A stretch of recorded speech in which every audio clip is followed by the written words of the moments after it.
Hello everyone, first of all welcome to my YouTube channel. In this video हम discuss करने वाले हैं important name reactions जो आपके बोर्ड एग्जाम्स में पूछी जाएंगी और पूछी जा रही हैं। आप लास्ट के पीवाईक्यू देखोगे, आपके सीबीएसई बोर्ड हो या एचबीएसई बोर्ड हो या कौन सा भी आप किसी भी स्टेट के हो, ठीक है, 11th-12th में। तो आपका जो 12th का नेम रिएक्शंस जो हम इंपॉर्टेंट नेम रिएक्शंस हैं उनकी सीरीज लेके आ रहे हैं, ठीक है। तो वैसे हमने चैप्टर्स, आपका सॉल्यूशंस चैप्टर ऑलरेडी कंप्लीट हो चुका है, हेलो अल्किन हेलो एरीन्स हो चुका है। उसमें भी हमने जो चैप्टर्स में आई थी ना नेम रिएक्शंस को करवा दिया था, बट एक दो स्टूडेंट्स ने मेल किया था कि मैं विद मैकेनिज्म्स करवाए ताकि थोड़ा इजीली हेल्पफुल, उनको ज़्यादा हेल्पफुल हो, ठीक है। तो कई बोर्ड्स में आपका मैकेनिज्म्स भी पूछ लेते हैं, जैसे आप हरियाणा बोर्ड की बात करो, एचबीएसई बोर्ड है या सीबीएसई में भी कई बार तो आपको डायरेक्ट नेम रिएक्शन से आ गया, लाइक रीमर टीमर रिएक्शंस बतानी है आपको, गटरमैन रिएक्शन बतानी है, कोल्बे इलेक्ट्रोलाइटिक रिएक्शंस बतानी है, ठीक है। तो नेम रिएक्शन से आपको रिएक्टेंट का आइडिया होना चाहिए और प्रोडक्ट क्या बन रहा है और बीच का क्या प्रोसेस, आपको मैकेनिज्म्स नहीं पूछता।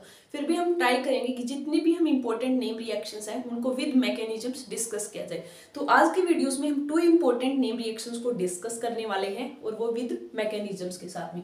तो फर्स्ट जो है आपकी सबसे इंपॉर्टेंट है आपकी रीमर टीमन रिएक्शन, रीमर टीमन रिएक्शंस होती है। और सेकंड आप यहाँ पे लिख लीजिए कोल्बे इलेक्ट्रोलाइटिक रिएक्शंस, ठीक है। कोल्बे इलेक्ट्रोलाइटिक, देखो कई स्टूडेंट्स को ऑर्गेनिक से काफ़ी फोबिया रहता है कि उसमें बहुत सारी रिएक्शंस होती हैं, डिफरेंट रिएजेंट्स हैं, कैसे क्या वर्क हो जाता है, कितनी कंडीशन, तो याद रखना थोड़ा टेडियस प्रोसेस हो जाता है। बट अब देखो कोई भी रिएक्शंस आप कर रहे हो, मैंने जर्नल भी जीओसी में डिस्कस किया हुआ है, जैसे रिएक्शंस का आपको 4 मेन टाइप की होती है, लाइक एडिशन रिएक्शंस क्या होती हैं, एलिमिनेशन, रीअरेंजमेंट और सब्स्टिट्यूशन।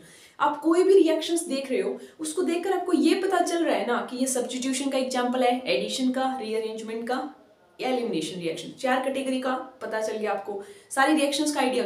फिर आपको सब्स्टिट्यूशंस में भी हमने आपको पहले भी बताया हुआ है, हम नेक्स्ट आने वाले वीडियोस में भी डिटेल से मैकेनिज्म्स को डिस्कस कर देंगे, लाइक SN1 क्या होता है, SN2 क्या होता है, वो सारे सब्स्टिट्यूशंस के एग्जांपल है। सब्स्टिट्यूशन भी 2 टाइप की, इलेक्ट्रोफिलिक हो सकती है, न्यूक्लियोफिलिक। मैंने जीओसी में ये भी डिस्कस किया हुआ है कि आप कैसे रिएक्शंस को पहचानोगे कि इलेक्ट्रोफिलिक है, न्यूक्लियोफिलिक है। इलेक्ट्रोफाइल क्या होता है, न्यूक्लियोफाइल क्या होता है, बेस क्या होता है, एसिड क्या होता है, इनमें स्टूडेंट्स को कंफ्यूजन रहता है, न्यूक्लियोफाइल और बेस में डिफरेंस ही नहीं पता होता।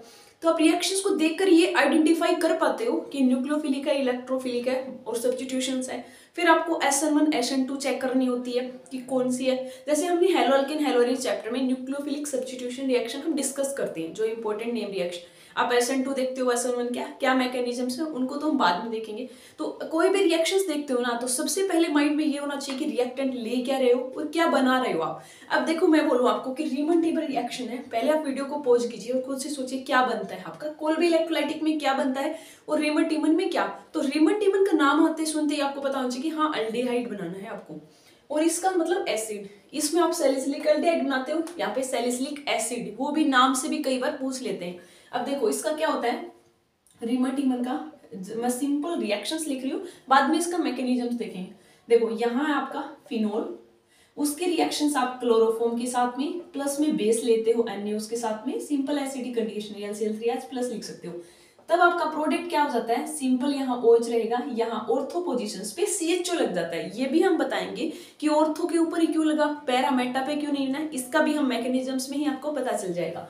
ये तो होता है इसका। और सेम कोल्बे इलेक्ट्रोलाइटिक में क्या होता है, OH ही हम लेते हैं, बेस भी हम लेते हैं, बट डिफरेंस क्या हो जाता है ये याद रखो। रीमन टीमन का सबसे मोस्ट इंपॉर्टेंट है, क्या लेते हैं हम, क्लोरोफॉर्म, क्योंकि वहां से ही आप इंटरमीडिएट डाइक्लोरोकार्बन की फॉर्मेशन वो अटेक करती है और रिएक्शंस में हमारा प्रोडक्ट की फॉर्मेशन होती है। बट जो कोल्बे इलेक्ट्रोलाइटिक है वहां क्या लेते हैं हम, CO2। यहाँ पे क्या डिफरेंस होता है, देखिए दोनों में डिफरेंस देखिए, यहाँ पे भी OH होता है। आपको ये आइडिया होना चाहिए कि OH तो रहेगा, बस यहाँ पे तो CHO लगता है और यहाँ पे आपका एसिड बनता है। इसमें क्या लेते हो आप, CO2 प्लस में बेस लेते हो, सेकंड पोजीशन पे आप एसिडिफाई करते हैं, एसिडिक कंडीशन। तो यहाँ इस चीज को हम क्या बोलते हैं, सैलिसिलिक एसिड। नाम से भी कोई पूछ सकता है आपको, लैब जैसे आपके प्रैक्टिकल्स होते हैं, वाइवा एग्जाम्स, तो वहां पे आपसे पूछा जाता है। तो ये सैलिसिलिक एसिड होता है और ये आपका सैलिसिलिक एल्डिहाइड होता है, सैलिसिलिक एल्डिहाइड बोलते हैं, सैलिसिलिक एल्डिहाइड, ठीक है। ये सैलिसिलिक एसिड होता है, COH, या आप इसको ऑर्थो हाइड्रोक्सी बेंजोइक एसिड भी बोल सकते हो, आयोपेक के अकॉर्डिंग कुछ भी बोल दो आप, ठीक है। ये तो हमने जर्नल रिएक्शंस लिख दी। अब इसका मैकेनिज्म्स आ गया सपोज दैट, तो आपको आइडिया होना चाहिए कि ये OH से CHO आया कैसे ऑर्थो पोजीशंस पे, और ये फेवर पता है क्यों करता है इसमें है ना पॉसिबिलिटी, जब आप प्रोडक्ट बनाएंगे तो इंट्रामोलिकुलर हाइड्रोजन बॉन्डिंग होती है, तो वो फेवर करती है रिएक्शंस को, एंट्रोपी भी इंक्रीज हो रही है। देखो इंट्रामोलिकुलर हाइड्रोजन बॉन्डिंग आपका क्या होता है इंटरमोलिकुलर, क्या होता है इंटर मतलब विद इन द मॉलिक्यूल, एक ही मॉलिक्यूल्स। क्योंकि यहाँ पे देखो आपका CH, अगर मैं इसको ऐसे लिखना चाहूँ C डबल बॉन्ड O और H, तो O और H के बीच में क्या हो सकती है हाइड्रोजन बॉन्डिंग हो रही है, किस टाइप के इंट्रामोलिकुलर हाइड्रोजन। अगर आप ऑर्थो की बजाय मेटा पैरा पे हम लगाते हैं तो वहां पॉसिबल नहीं होती। तो ये भी इसका एक फेवरेबल पॉइंट है कि जिसकी वजह से आपका ये ऑर्थो वाला मेजर मतलब प्रोडक्ट की फॉर्मेशन होती है आपकी। ये तो हमने जर्नल रिएक्शंस लिख दी, अब हम इसका मैकेनिज्म्स बताएंगे। हाफ तो सिमिलर है, आगे थोड़ा सा डिफरेंस, एक समझ आ गया तो दूसरा अपने आप कर लोगे आप, फिर भी हम बताएंगे उसको कंप्लीटली। अब देखो सबसे पहले क्या होता है कि रिएजेंट वर्क है, यहाँ से क्या बनने वाला है आपका इंटरमीडिएट। देखो फर्स्ट स्टेप आपका क्या है, इसमें क्लोरोफॉर्म है आपका और यहाँ पे आपका बेस है। अब इसको मैं अगर ऐसे लिखूं कि ये मैंने लिख दिया CH, यहाँ मैंने लिख दिया Cl। अब आपको पता है कि बेस है, बेस का क्या काम होता है प्रोटॉन को अब्स्ट्रैक्ट करना। बेस को कहीं भी H दिखेगा तो उसको खाएगा, तो H है आपका Na+OH नेगेटिव है, तो यहाँ से आपका बेस से क्या आ गया OH नेगेटिव, क्या लेगा प्रोटॉन में, ये बॉन्ड यहाँ जाएगा तो क्या बन गया आपका C के ऊपर। अब देखो इसके पास इलेक्ट्रॉन, तो अब ये इसके पास इलेक्ट्रॉन पेयर इसको दे दिए तो यहाँ नेगेटिव चार्ज आ गया, ये Cl है, ये Cl है, ये Cl है, ये थिंग्स आपने कर ली। अब आपको पता है Cl एक अच्छा लिविंग ग्रुप होता है, ये आपका बाहर जा सकता है, तो यहाँ पे आपका क्या हो जाएगा CCl Cl2, इसको हम बोलते हैं डाइक्लोरोकार्बिन। और इसकी हाइब्रिडाइजेशन क्या होती है, देखो इसकी हाइब्रिडाइजेशन होती है sp2। कैसे होती है, दो बॉन्ड पेयर एक लोन पेयर, क्या बन गया sp2। फॉर्मूले से भी कैलकुलेट कर सकते हो 1/2, वैलेंस इलेक्ट्रॉन कार्बन के 4 प्लस मोनोवैलेंट अटैच जिसकी वैलेंसी 1 हो, क्लोरीन की 1 है, कितने अटैच है 2, तो 4 + 2 6/2 करोगे तो 3 का मतलब sp2 आ रहा है। तो ये आप मैंने एक्स्ट्रा पॉइंट आपको बता दिया कि क्या हो रही है आपकी ये इंटरमीडिएट। अब देखो ये हमने जनरेट कर लिया, अभी आगे टेक करेगा, कैसे करेगा हम आपको बताते हैं। यहाँ से हमारा क्या बन गया डाइक्लोरोकार्बिन्स बन गया है, ठीक है। अब हम क्या करने वाले हैं, ये हमारा फिनोल, ये आपका फिनोल है। तो सबसे पहले तो एक स्टेप तो क्या होने वाला है आपका फिनोल का। अब देखिए फिनोल में हम क्या करेंगे, आपका बेस है, क्योंकि बेस तो हमने रिएक्शंस करवाई है, तो रिएक्शंस में हमारा बेस तो है, बेस है OH नेगेटिव। बेस का क्या काम होता है प्रोटॉन को अब्स्ट्रैक्ट करना, तो वो यहाँ से इस H को ले जाएगा। तो इस H को आपको पता है कि ले जाएगा, तो यहाँ पे क्या आ जाएगा, मैं इसको सेकंड स्टेप में लिखूं, ये हम यहाँ पे लिख देते हैं, क्या जनरेट किया हमने डाइक्लोरोकार्बिन, ठीक है, ये जनरेट कर दिया। तो यहाँ पे आपका ये आ गया, ये हो गया O नेगेटिव, क्योंकि बेस है प्रोटॉन को अब्स्ट्रैक्ट कर लिया, तो OH नेगेटिव और H ने क्या फॉर्मेशंस कर ली वाटर की, तो ये H2 हो गया। अब ये H2 हो गया, यहाँ पे O नेगेटिव आ गया। अब आपको पता है कि रेजोनेंसिंग स्ट्रक्चर बना सकते हो, ये बॉन्ड यहाँ जाएगा, ये यहाँ जाएगा, तो क्या स्ट्रक्चर्स बन गई आपकी। अब इसकी रेजोनेंसिंग स्ट्रक्चर हमने ड्रॉ की, तो यहाँ पे आ गया नेगेटिव चार्ज, यहाँ पे आ गया डबल बॉन्ड O, ये थिंग्स होगी, ये बॉन्ड ऐसे था, ये बॉन्ड ऐसे था। अब देखिए ये हमने जनरेट कर दिया, ऑर्थो पोजीशंस पे इलेक्ट्रॉन डेंसिटी बढ़ गई है। अब हमारा कौन था डाइक्लोरोकार्बिन CCl2, अब ये अटैक करेगा यहाँ पे। तो अब क्या रिएक्शंस होने वाली है आपकी, देखिए नीचे हम लेके लिखते हैं आपको, यहाँ पे ये है आपका, यहाँ बॉन्ड था, यहाँ बॉन्ड था, ये आपका डबल बॉन्ड है, यहाँ पे इस कार्बन है, ये Cl लगा हुआ है, ये Cl है आपका, जो यार इसके ऊपर जो नेगेटिव वाला चार्ज है, यहाँ पे आपका H है, ठीक है। अब आप इसको बॉन्ड को करोगे, अब ये देखो रिंग है ना वो एरोमेटाइज होना चाहिए, तो ये H यहाँ जाएगा, ये H यहाँ जाएगा, क्योंकि यहाँ हमने इसकी एरोमेटिसिटी लॉस होगी। आपको पता है कि हर एक कंपाउंड स्टेबल होना चाहता है, एरोमेटिक सबसे ज्यादा स्टेबल होता है। एरोमेटिक ये H यहाँ पे आ गया, तो फिर से एरोमेटिक करेक्टर आ गया, 6 पाई इलेक्ट्रॉन हो गए, तो यहाँ पे क्या रिएक्शंस बन गई, फिर से हमने किया, तो यहाँ डबल बॉन्ड आ गया, दैट मीन्स ये तो हो गया 6 एरोमेटिक करेक्टर आ गया, ऊपर हो गया आपका O नेगेटिव, यहाँ पे आ गया ये H और Cl। अब ये H यहाँ पर करा सकते हो, तो CH हो गया, Cl हो गया, Cl हो गया, ठीक है। ये H आपने यहाँ करवा दिया, ये यहाँ पे एरोमेटाइज करवा दिया इस बॉन्ड को, ये थिंग्स होगी। अब देखिए आपके पास बेस है, बेस रिएक्शंस में प्रेजेंट है आपका, और दो मॉलिक्यूल बेस को हो गया OH नेगेटिव, वो अटैक करेंगे इस पर। अब बेस आएगा SN2 रिएक्शन टाइप का बन रहा है, देखो न्यूक्लियोफाइल है आपका ये बेस, तो OH नेगेटिव अटैक कर रहा है, और आपको पता है कि हेलोजन एक अच्छी लिविंग ग्रुप होते हैं, तो वहां अटैक करेंगे तो Cl आपके दोनों बाहर हो जाएंगे। तो अब जर्नल से क्या समझोगे, Cl की जगह क्या आ जाएगा OH आ जाएगा, तो यहाँ आप लिख दोगे, यहाँ आ गया आपका O नेगेटिव, यहाँ आपका CH OH OH, इतना काम कर दिया, सिंपल Cl बाहर हो गया, OH ने अटैक कर दिया।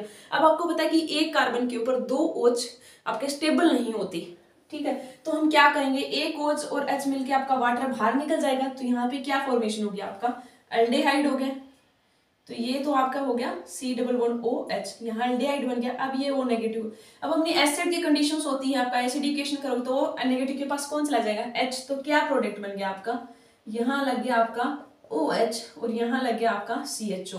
यही प्रोडक्ट हमने फॉर्मेशन किया है। तो अब जर्नल से देखिए हमने क्या किया। सबसे पहले हमने क्या किया कि आपका CHCl3 और NaOH था, वहां से अपने डाइक्लोरोकार्बन की फॉर्मेशन हमने जनरेट कर लिया। फिर आपका सिंपल सा हमने बताया कि बेस है, बेस कहीं भी दिखेगा तो H को एब्स्ट्रैक्ट कर लेगा, तो उसने एब्स्ट्रैक्ट करके ये थिंग आ गई। सिंपल रेजोनेटिंग स्ट्रक्चर्स है जो आप 11th में पढ़ते आते हो, ठीक है, वो क्या हमने यहाँ आ गया। अब ये यहाँ पे अटैक कर दिया, इतनी थिंग्स आ गई। फिर रिंग एरोमेटाइज होना चाहती है, ये यहाँ पे हो गया, डबल बॉन्ड ऊपर है। अब आपको पता है कि बेस है, प्रोटॉन अटैक कर सकता है OH, और Cl एक अच्छा लिविंग ग्रुप है, वो बाहर चला जाएगा, तो दोनों OH ने अटैक। अब एक कार्बन पे 2 OH स्टेबल नहीं होते, तो वहां से OH और H से वाटर रिमूव हो गया। यहाँ पे आप -H2 भी लिख सकते हो, यहाँ एल्डिहाइड होगा। फिर एसिडिफिकेशन की तो हमने आपका ये फॉर्मेशन कर दी, ऑर्थो हाइड्रोक्सी बेंजीन एल्डिहाइड आप बोल सकते हो, या इसको आप सैलिसिलिक एल्डिहाइड बोल सकते हो। तो ये तो था आपका रीमन टीमन का मैकेनिज्म्स। अब हम चलते हैं कोल्बे इलेक्ट्रोलाइटिक। अब देखिएगा कोल्बे इलेक्ट्रोलाइटिक में यहां तक तो सेम रहेगा, यहां तक तो इसको हम इरेज कर देते हैं, यहां तक तो सेम रहने वाला है, क्योंकि जो आपका रिएक्टेंट था फिनोल वो तो दोनों में सेम है। इतना थिंग्स तो आपको समझ आ चुकी है। अब ये देखो Cl2 की जगह अब की बार कौन आने वाला है, रिमन टिमन की, वहां से तो डाइक्लोरोकार्बन अटैक कर रहा था। अब हमने क्या लिया है CO2, तो यहाँ पे अब CO2 के साथ रिएक्शन होने वाली है। ये CO2 का आप ऐसे लिख लीजिए। अब आपको पता है कि CO2 एसिडिक होता है, ये आपको पता नहीं पता, आप वीडियो में चेक कर सकते हो, ठीक है। तो ये CO2 अब ये नेगेटिव यहाँ अटैक करेगा, तो ये बॉन्ड इस टाइप से, तो क्या हो जाएगा फर्स्ट स्टेप आपका, ये यहाँ आ गया आपका, ये हो गया डबल बॉन्ड O, कार्बन के ऊपर आ गया आपका ये डबल बॉन्ड, और ये हो गया आपका O नेगेटिव, ठीक है। ये हमने सिंपल सा यहाँ पे अटैक करवा दिया। अगर मैं यहाँ पे एसिडिफिकेशन कर दूं H का, ठीक है, और यहाँ पे ये हमने करवा दिया, इतना थिंग्स तो चेंज हो गया। और यहाँ पे आप ऐसे H समझ सकते हो, क्योंकि एसिडिफिकेशन करेंगे तो यहाँ पे तो एरोमेटिक कैरेक्टर तो फिर से आने वाला है, ठीक है। तो ये तो आपका एरोमेटिक कैरेक्टर आ गया, यहाँ हो गया आपका O नेगेटिव, यहाँ C डबल बॉन्ड O ने। अब फिर से एसिडिफिकेशन करोगे तो H आ जाएगा। ये जो H है ना, यहाँ वाला H, ये वो O नेगेटिव ऑब्स्ट्रैक्ट कर लेता है, तो ये H यहाँ पे आ गया और ये बॉन्ड यहाँ, तो हमने रिंग तो पूरी एरोमेटाइज होगी। CO है उसके पास क्या चला गया H, तो ये तो हो गया COH। अब फिर से एसिडिफिकेशन करोगे तो O नेगेटिव के पास कौन चला जाएगा, H चला जाएगा, तो यहाँ पे आपका OH हो गया, C डबल बॉन्ड O और OH। तो हमने फॉर्मेशन कर दी आपकी सैलिसिलिक एसिड की। तो ये सिंपल सा मैकेनिज्म था कोल्बे इलेक्ट्रोलाइटिक का। तो आई होप आपको ये समझ आ गया होगा, कुछ भी नहीं है, 1 या 2 टाइम्स आप वीडियो को वॉच कीजिए, खुद से राइट कीजिए। ऑर्गेनिक में जितना हम प्रैक्टिस करते हैं ना, उतनी थिंग्स क्लियर होती हैं। तो आज की वीडियोस में हमने 2 का मैकेनिज्म्स को डिस्कस कर लिया है, रीमन टीमन कोल्बे इलेक्ट्रोलाइटिक, और बोर्ड्स एग्जाम्स में पूछी जाती हैं ये, तो दोनों को अच्छे से करना है। नेक्स्ट जो वीडियोज होगी और जो इंपॉर्टेंट नेम रिएक्शंस है उनको हम डिस्कस करेंगे विद इट्स मैकेनिज्म्स। और ये तभी पॉसिबल हो जाएगा जब ज्यादा स्टूडेंट्स अच्छा रिस्पॉन्स करेंगे ना, तभी एक मोटिवेशन मिलता है। कोई भी मेंटर हो आपका, कोई भी टीचर्स हो, कि हाँ स्टूडेंट्स इंटरेस्ट ले रहे हैं वीडियोस वॉच करने में, उनको कुछ हेल्प मिल रही है, तो तब हमें भी तो पता चले ना कि आपको समझ आ रहा है या नहीं आ रहा, क्या प्रॉब्लम आ रही है, ठीक है। तभी वीडियो बनाने का भी फायदा होता है। तो आप भी अपने जितने भी फ्रेंड्स हैं, सिबलिंग्स हैं जो 12th की क्लास के बोर्ड एग्जाम्स अब दे रहे हैं, तो उनको आप शेयर कर सकते हो। अगर आपको कंटेंट यूजफुल लगे तभी करना है आपको ये सब, ठीक है। तो ये हमारा था, और जो 2 चैप्टर्स हमने ऑलरेडी बना चुके हैं, थर्ड भी मैंने कोऑर्डिनेशन कंपाउंड स्टार्ट किया था। तो ट्राई करेंगे कि पैरेलल वीक में 2-3 वीडियोस कोऑर्डिनेशंस के भी स्टार्ट की जाए, क्योंकि कोऑर्डिनेशन काफी इंपॉर्टेंट वाला टॉपिक होता है, वेटेज वाला। तो उसके अंदर VBT CFT वाले वो क्वेश्चन आते ही हैं फिक्स, तो उनको भी हम ट्राई करेंगे कि कंप्लीट करवाने की, और साथ में ही मैकेनिज्म्स वाला पोर्शन भी कंप्लीट करेंगे, ठीक है। तो आई होप आप सभी इंजॉय कर रहे होंगे ऑल लेक्चर सीरीज को। इस वीडियोस में यहीं तक था, नेक्स्ट वीडियोस में मिलते हैं हम एक डिफरेंट नेम रिएक्शंस के साथ में। तब तक पढ़ते रहिए and good luck for your और exams. Thank you and happy learning.